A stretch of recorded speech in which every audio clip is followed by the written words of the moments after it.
Once I found out WWE was putting on a tournament of the best cruiserweights in the world, I was a bit skeptical.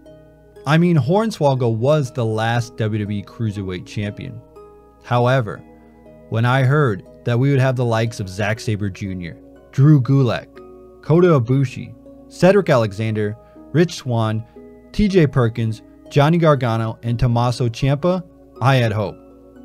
WWE really was going to give us 32 of the best talents in the world, competing to find out who is the best entire wrestler in the whole world. It was like I was dreaming. How could WWE get such an amazing, stacked roster on one global stage when so many of these athletes wrestled all over the world? Simple. They signed them to short-term deals to compete in this one tournament. Therein lies the problem. Some of the greats that we wanted to see stay in WWE, like Kota Ibushi and Zack Sabre Jr., did not want to sign full-time contracts. By not taking a risk in signing these contracts, WWE had no choice but to pick someone else to win the entire tournament. Let me take you back. At the time, Zack Sabre Jr. was one of the most talked about independent professional wrestlers in the entire world at this time, and he was my pick to win the entire Cruiserweight Classic. Unless he was going to sign with WWE, they didn't want to give him the honor of being the first winner of the Cruiserweight Classic. Before each match in the tournament, WWE had put together some amazing video packages that let people know a little bit more about these athletes. When the tournament matches started, we got to see that these wrestlers really weren't going to hold anything back.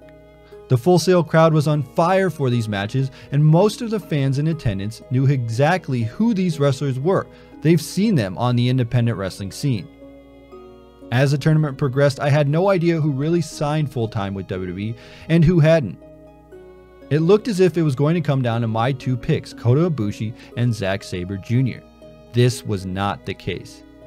TJ Perkins was able to submit Kota Ibushi, and Grand Metalik pinned Zack Sabre Jr.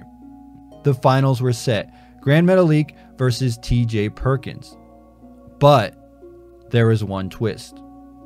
Not only was this going to be for a trophy, but Triple H announced that this match would be for the new WWE Cruiserweight Championship. The main event went on for 18 minutes, seeing TJ Perkins win by submission. This truly was a glorious moment for Perkins. Confetti, a medal, a trophy, and the honor of being the new WWE Cruiserweight Champion.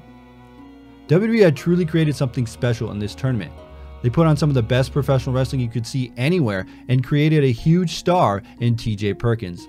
I bought into this. WWE has finally listened, I said to myself. This is where I was way wrong. Bringing back the WWE Cruiserweight Championship and starting a brand entitled 205 Live was great in theory, but it was not. I learned that the Cruiserweights would be featured on Raw and would have their own show on the WWE Network following SmackDown. Putting them on Raw only watered them down.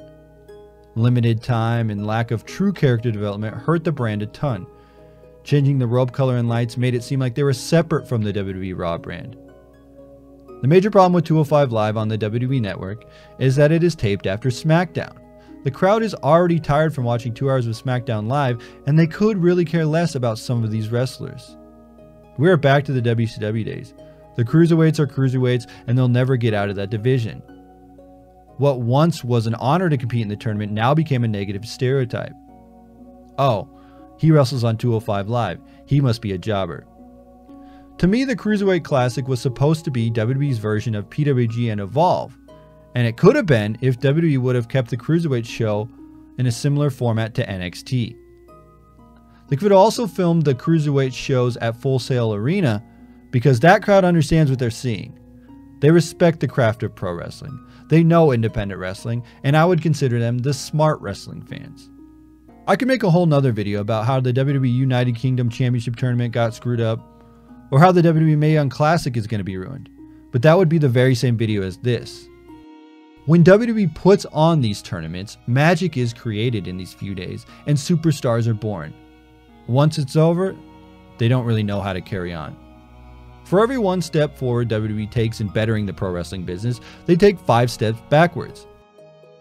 As fans, we want something that is different than Raw and SmackDown.